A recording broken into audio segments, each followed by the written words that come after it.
I know you've done a lot of interviews about it. Yeah, I haven't really done a lot of interviews. No, you haven't. Yeah, I haven't. And you know, what I wanted to ask you is that, do people realize this is a two-part question. Do people realize what a great producer you are? And are they obscured by everything else?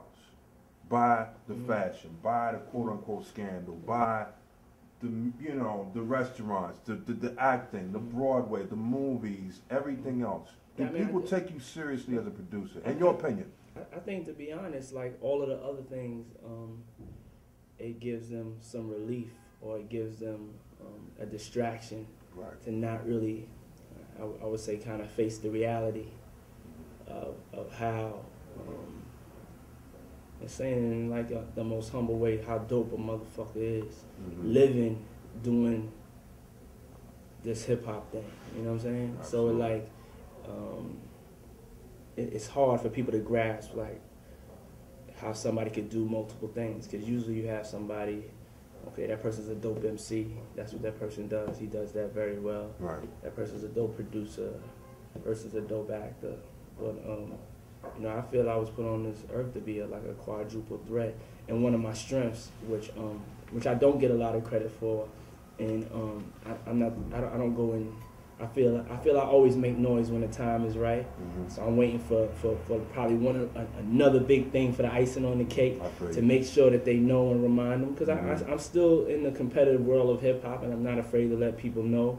But like the you know, it makes me laugh at times when and also it hurts. It makes me laugh and it hurts at times when, you know, people will kind of say, you know, disrespectful artistic things, you know, as far as me artistically, when they don't give it up to what's the 411, Life After Death, Ready to Die, American Gangster, My Life, No Way Out. You know what I'm saying? When they don't, when they don't just sit down and deal with that, when they don't deal with those facts, and you know, like when you see people, you always see people don't recognize people to give people their just due till they gone. I've always said that I'm gonna make you give me mine while I'm here. You know what I'm saying? And smell your roses before the graveyard. Yeah. You're gonna have to give me mine. You're gonna have to respect what I do while I'm here. I don't know if they clearly ever really given it up to Ready to Die, and I think it's because of just different things. There was so much scandal involved with it, and the whole Biggie thing really kind of dwarfed it. You know what I'm saying? Eclipsed it, which it should have. Right. But then you know, it's been years later. The movie's been out. We've had a time. We've all had. So congratulations on that. Oh, thank you. We've all had a chance to, you know, grow and mourn and evolve, and that's just something we're gonna have to deal with. We're gonna have to deal with, you know. Well, we got to deal with our producer Ready to Die. I want to talk about that. That's what this whole thing is about. So this is it. This is what I wanted to ask you. When did you come up with the concept of Ready to Die, and did you realize that you were creating a classic when you were putting this album together? And I never realized I was creating a classic. You know what I'm saying? I always was like the biggest fan of off. You know, I always loved Off the Wall. Everybody else loved Thriller. Right. I loved Off the Wall. Right. You know? That's a pick from Harlem. Love Off the Wall. Yeah. But you know, I always loved Off the Wall. But I always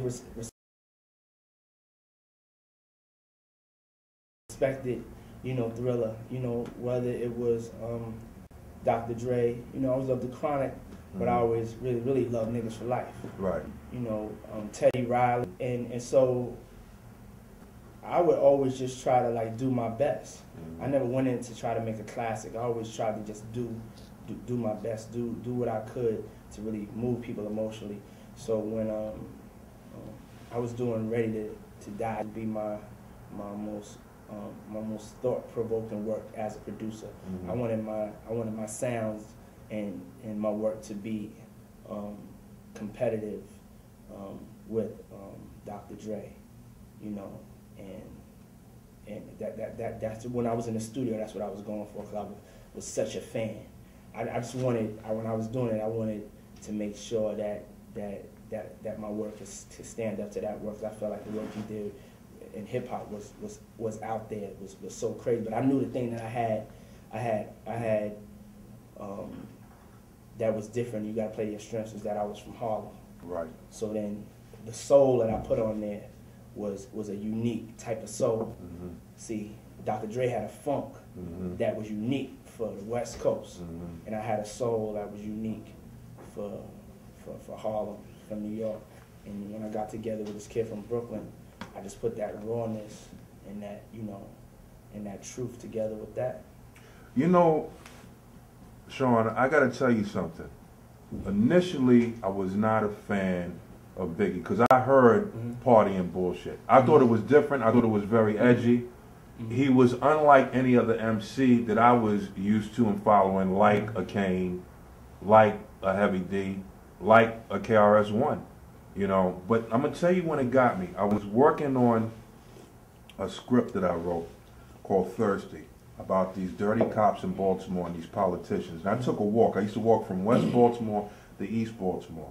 And in East Baltimore, you know, that's Quiet Stormville, where they out there, Quiet Storm is on, you know, all the customers coming, you know, them kids shooting the gun in the air, the whole 9 yards, in broad daylight. And while that was going on and I'm watching this, these kids are playing the whole album. The album just came out a week before, Ready to Die. And they knew every single word to Warn It, to Machine Gun Funk. And it was almost like it was religious. So what I'm trying to tell you is that as great as The Chronic is, as it set a marker in the 90s for the album to beat, to me, Ready to Die, and I'm not just saying that because you're here, I always wanted to ask you this. Mm-hmm. Did you understand the narrative that you were putting down, the storyline of a kid that's born in this dysfunctional family, of a kid who's going out to rob and you know, sticking up a train, a subway, of a kid who was like, you know, well, you'll be back, Mr. Wallace. No, I won't. And he's not coming back, for real. Mm-hmm. By the time we get to the end of the album, and a suicide, I'm like, I walked around my house maybe for an hour and said, this dude just do, man. Yeah, yeah. How did he understand this? Did you, what I'm trying to say is, how did you put the story together? Yeah, I mean, it's just the way my mind wanted to make you close your eyes and see it play out. So when I came up with I would write the treatments down for came up to the introduction. Right. I was seeing his whole life flash, you know, from the birth. I was hearing the music that was behind it. I was hearing all of that to, like, you know, to him getting with his man, to robbing the train, to him going to jail, and then just his whole mindset of where he was at. That he wasn't this place. Mm-hmm. Now, the ending. Now the whole ending of it, when Big had, I was giving Big pieces of this story. And I kept on telling him we got to tell the truth. We got to have people feel like they understand what it is to be young and black and coming up in Brooklyn. And he took it all the way there. You know what I'm saying? I never felt that feeling. I never felt that feeling of that I wanted to kill myself. So I couldn't have told somebody to do that feeling. He had wrote me this record and it scared the shit out of me.